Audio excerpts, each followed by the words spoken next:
Ito lang yan na pinapasok para matanggal yung kanyang panga. Okay? Tapos yung pagbutas naman ng lock style, ito naman yung likuran. Yung likod muna ng lock style, bubutas nyo ng yung ilalim, kailangan ito. Itong dalawang butas.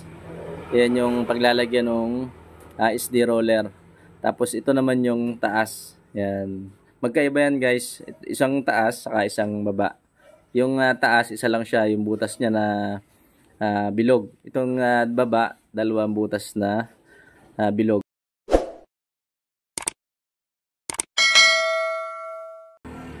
Okay guys, turuan ko naman kayo.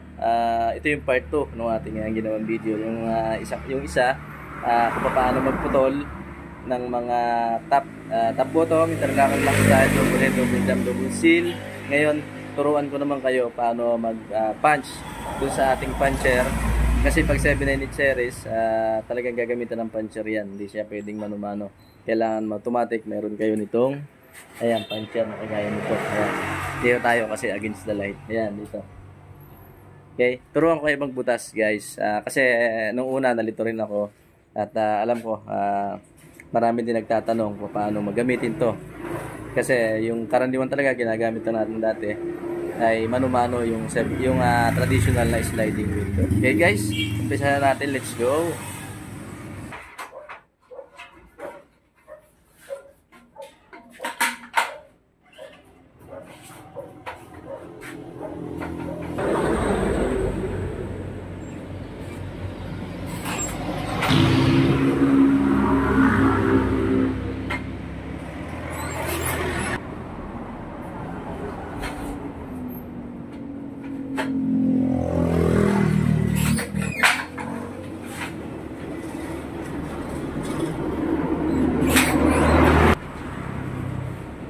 Guys, sa pagpapunch natin, dalawa yung ating yan.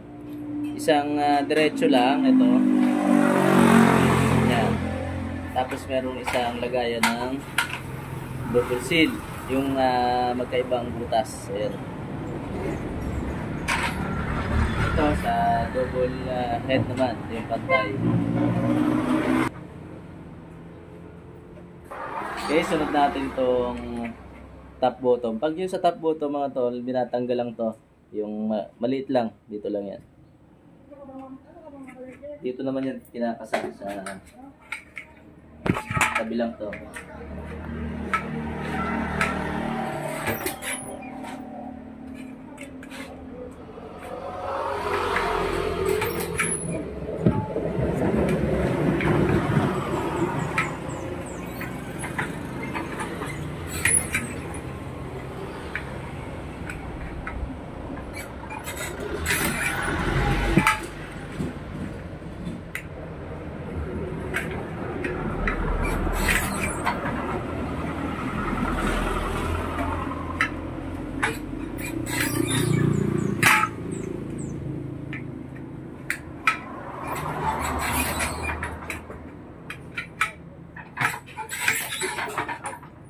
Ayan, kailangan lang matanggal yung kaunti kasi tatamaan nung yun nung SD roller na ilalagay.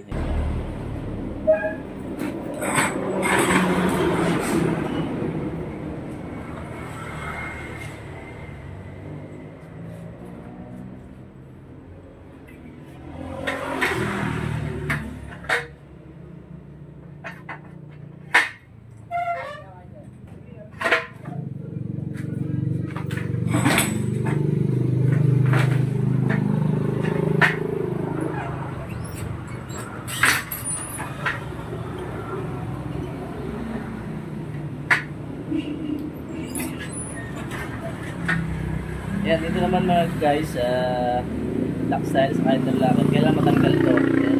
Ganito yan kanina. Yan. Tapos kailangan matanggal to. Kasi yun yung paglalagyan ng top bottom. Dito ilalagay yung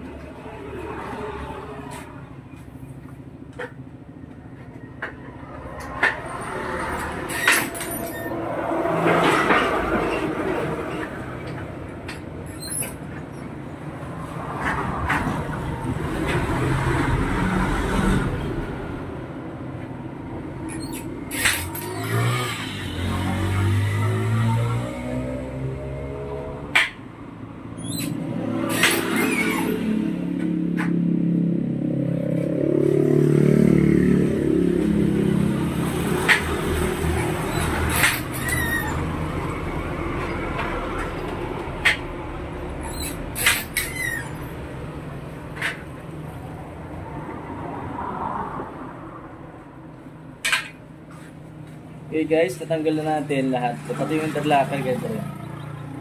Ngayon, bubutasin naman natin. Mamaya guys, tutulong ko sa inyo kung saan ito natin binubutas ito. Iikutin natin mamaya ito. Ikutin natin yung camera.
So yan guys, nabutas na natin lahat.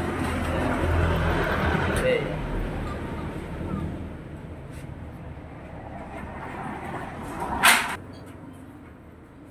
Itong double seal guys, binubutas to kasi daanan na siya ng tubig para meron siyang pagdadaan ng tubig.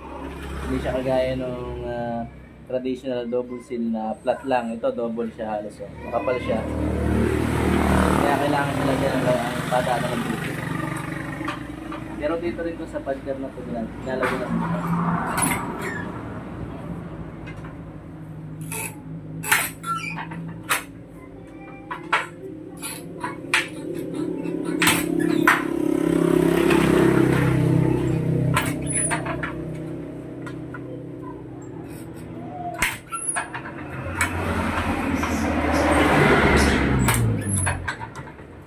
So yan.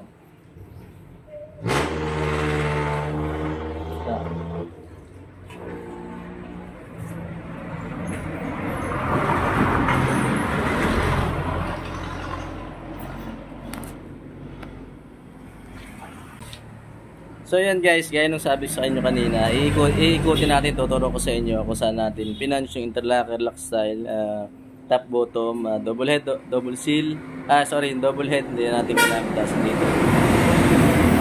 Yung double seal lang, tsaka yung double jump, okay?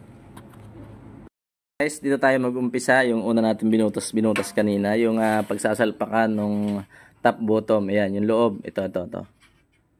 Dito yan guys, ayan, dito yan. Dito lang yan pinapasok para matanggal yung kanyang panga. Okay? Tapos yung pagbutas naman ng lock style, ito naman yung likuran. Yung likod muna ng lock style, bubutas nyo ng yung ilalim, kailangan ito. Itong dalawang butas. Yan yung paglalagyan ng SD roller. Tapos ito naman yung taas. Yan. Magkaiba yan guys. Isang taas, saka isang baba. Yung taas, isa lang siya, yung butas niya na bilog. Itong baba, dalawang butas na bilog. Kasi yung pagdadaanan ng Phillips screw pag-a-adjust ng gulong niya. Ngayon dito naman tayo sa interlocker. Yung interlocker guys, meron din ganun din. Meron ding yung taas ay isang butas, tapos yung baba dalawa rin ng butas, pagtatamaan din ng paglalagyan ng SD roller. Ngayon guys, yung loob, ito, kung napapansin nyo ba, kasi baka malito kayo dito hindi nyo bubutasin yan dito sa malaki. Meron yan pagbubutasan na isa, ayan ito. Ito yan guys, ito. Pwede rin itong butasin, dito lang binubutas yung interlocker at saka lock style. Yung loob guys yung ganito. Ganito siya, ayan ito. Yung lock style saka interlocker dito binubutas, okay? Ito naman yung top bottom. Yung kaninang kinaltas ko yung maliit lang, itong part na to, ayan, ayan. Dito lang yan guys. Ayan dito.